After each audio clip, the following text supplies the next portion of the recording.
बिस्मिल्लाहिर्रहमानिर्रहीम। आज हम टेनो पॉलीक्लिनिक से आपकी खिदमत में हाजिर हैं और एक ऐसे टॉपिक के बारे में बात कर रहे हैं जो मेरा ख्याल है कि मेजॉरिटी हम में से लोगों को पसंद है और दुनिया में पानी के बाद सबसे ज़्यादा पी जाने वाला या पिए जाने वाला मशरूब है। आप समझ ही गए होंगे कि हम बात करने लगे हैं चाय की, यानी कि टी, चाय। तो इस वक्त दुनिया में जितने भी मशरूब पिए जाते हैं उनमें सबसे ज़्यादा जो मशरूब किसी भी शक्ल में पिया जाता है वो चाय है। चाय की बहुत सारी अक़साम है और हर कल्चर, मुल्क और मौसम के हिसाब से उसमें रद्दोबदल होती रहती है। कहीं ब्लैक टी है, कहीं ग्रीन टी है, कहीं मिल्क वाली है, दूध वाली है, कहीं मुख्तलिफ मसालों वाली है। तो वो अपने अपने इलाके के हिसाब से है, लेकिन जो इसका असल जो असरात हैं वो इसकी उस केमिकल कंपोनेंट की वजह से है कि जिसको आप कैफीन कहते हैं। तो कैफीन ही असल चीज़ है जो चाय के असरात को पैदा करती है। अब एक मज़ेदार चीज़ मैं आपको बताऊं कि दुनिया में चाय कब और कैसे ईजाद हुई। आज से तकरीबन 2730 कबल मसीह, आप अंदाज़ा लगा सकते हैं कि कितने करोड़ साल बन जाते हैं। एक चाइना का बादशाह था, वो एक दरख्त के नीचे थक हार के, कहीं वो बाहर निकला हुआ था शिकार पे तक, तो बैठा हुआ था। तो उसको बड़ी थकावट हो रही थी कि अचानक उसका जो पानी वाला प्याला था उसमें एक दरख्त से चंद पत्ते गिरे। जब वो पत्ते गिरे उसमें पानी में, तो पानी का रंग जो है वो बदल गया। तो वो थोड़ा परेशान हुआ, हैरान हुआ, उसने कहा रंग कैसे बदल गया है। तो उसने कहा मैं चख के देखता हूँ। तो जब उसने चखा, थोड़ा सा पिया, फिर थोड़ा और पिया, तो जब उसने वो प्याला ख़त्म किया तो उसने अपने अंदर एकदम से एनर्जी महसूस की, अपने आप को बेहतर महसूस किया, थकावट उसकी कम हो गई। तो उसने कहा कि यार ये तो बड़ी अच्छी चीज़ है। फिर वहाँ से इसका बाकायदा कमर्शियल और डोमेस्टिक और लोकल इस्तेमाल शुरू हुआ। फिर ये मुख्तलिफ तरीक़ों से होती हुई सारी दुनिया में फैल गई और वो इतनी लंबी कहानी और स्टोरी है कि मेरा ख्याल है शायद उसके लिए पूरी एक किताब है। तो अब आपने आना ये है कि चाय, बाद लोग कहते हैं जी चाय की एडिक्शन है। यस, एडिक्शन है, लेकिन एडिक्शन को जो अब हम देखते हैं तो अब सिगरेट की भी एडिक्शन है, चाय की भी एडिक्शन है, कॉफ़ी की भी एडिक्शन है, हीरोइन की भी एडिक्शन है, अल्कोहल की, शराब की भी है। तो हर एक जो चीज़ है उसमें कितना नशा पैदा करने वाला एलिमेंट है, उसके हिसाब से एडिक्शन के ऊपर हम बात करते हैं। तो चूँकि कैफीन सबसे कम जो है वो चाय में पाई जाती है, तो कैफीन इसलिए चाय का जो नशा है वो उतना सख्त नहीं होता है जितना बाकी मनशियात वाली चीज़ों से होता है। तो अगर आप दिन में असूली तौर पे जो लोग 2 या 3 कप पीते हैं तो उनको नशे का चांस नहीं है, इससे ज़्यादा पीने वालों में होता है।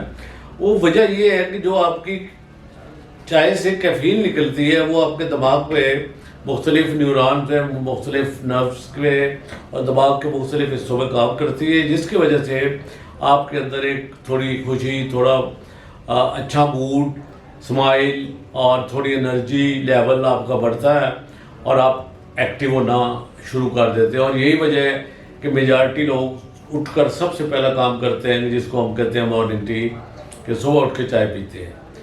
तो वो इसलिए, या सुबह उठ के काफ़ी पीते हैं, तो इसलिए मॉर्निंग टी पीने का मकसद ये होता है कि वो साइकोलॉजिकल हो या हकीकत में हो, तो वो लोग अपने आप को थोड़ा फ्रेश महसूस करते हैं नींद से उठने के बाद और फिर वो अपने दिन का आगाज़ करते हैं।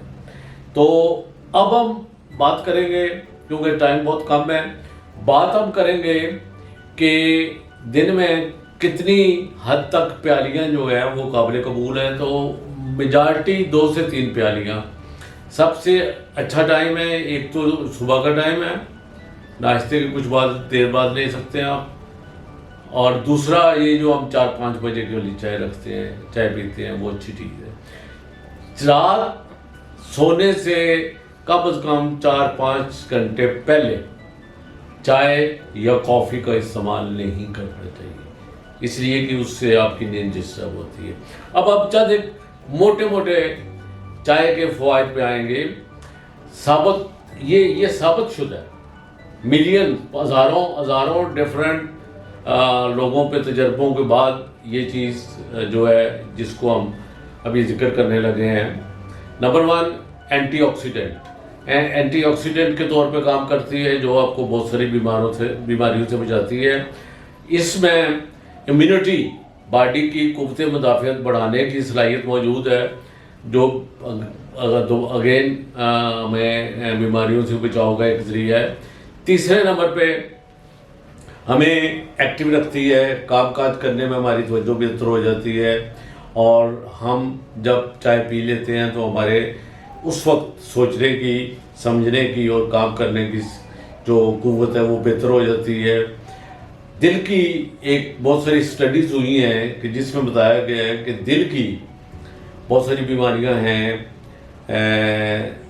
जिनमें ये फ़ायदा देती है। उसके अलावा सोचने, समझने, कंसंट्रेशन के लिए दिमाग का जो आपका है फंक्शन, उसको बेहतर करती है। एक काफ़ी बड़े लेवल पे स्टडी हुई है जिसमें बताया गया है कि ये आपकी जो बोन्स है उनको मजबूत करती है। तो मैं समझता हूँ कि अगर एक ख़ास मिक़दार में चाय पी जाए तो इसका कोई नुकसान नहीं है, लेकिन too much of everything is bad. तो जितना हम इसको ज़्यादा पिएंगे उतना नुकसान बढ़ने का चांस होगा। अब मज़ीद इसके बारे में मैं अपनी सीनियर साइकोलॉजिस्ट से दरख्वास्त करता हूँ कि वो मज़ीद बताएं। अस्सलाम वालेकुम, मेरा नाम डॉक्टर फौजिया रियाज है। मैं as a clinical psychologist Jhelum polyclinic में काम कर रही हूँ। आज हम बात कर रहे हैं एडिक्शन या चाय कॉफ़ी की एडिक्शन पे। तो चाय और कॉफ़ी में जैसे डॉक्टर साहब ने बताया कि इसमें कैफ़ीन होता है, और कैफ़ीन एक ऐसा स्टिमुलेंट है जो हमें एक्टिव करता है, मुतहर्रिक करता है। अगर हम इसे समझदारी से इस्तेमाल करें, जैसे चाय कॉफ़ी या सोडा ड्रिंक, सॉफ्ट ड्रिंक्स को अगर हम समझदारी से इस्तेमाल करें तो ये हमें फ़ायदा देगी। जैसे ये हमें एक्टिव करेगी, हमारी नींद को कम करेगी, सुस्ती थकावट दूर करेगी और हम रिलैक्स फील करेंगे। तो ये तो है कि नॉर्मल अगर हम अच्छे तरीके से यूज़ करते हैं, लेकिन अगर हम उसे बगैर किसी नाप तोल के या एक्स्ट्रा ऑर्डिनरी यूज़ करना शुरू कर देंगे तो फिर इससे हमें नुकसान भी होगा, फिर हम मुख्तलिफ बीमारियों में जा सकते हैं।